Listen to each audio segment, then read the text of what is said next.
Rifatu Zakia, atau sering dipanggil Kia, adalah gadis berusia 22 tahun yang hilang sejak sebulan yang lalu, bulan Maret tahun 2021, di Banda Aceh. Kia meninggalkan rumah yang beralamat di Desa Lampaseh, Kecamatan Meraksa, Kota Banda Aceh pada tanggal 18 Maret tahun 2021, sekitar pukul 11 malam.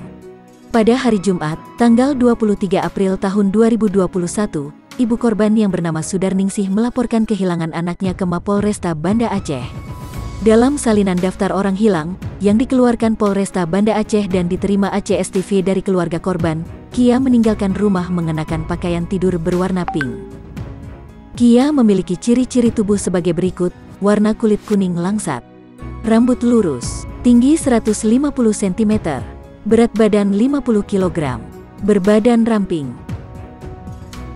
Dalam upaya pencarian, gadis itu pun sampai detik ini belum membuahkan hasil.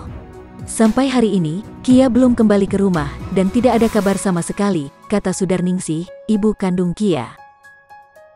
Gadis kelahiran Susoh, Aceh Barat Daya itu merupakan lulusan dari Akademik Kebidanan Yayasan Pendidikan Mona Banda Aceh. Menurut keterangan keluarga, Kia pernah mengirimkan pesan kepada teman sebayanya melalui WhatsApp dengan kata, "Tolong." Namun saat dihubungi kembali, WhatsApp tersebut telah nonaktif dan pesan bercentang satu. "Kami keluarga mencemaskan keselamatan dari Kia," ungkap Sudarningsih saat dikonfirmasi. Barang siapa yang mengetahui keberadaan dan mengenali ciri-ciri di atas, dapat segera menghubungi Sudarningsih di nomor 082361901111.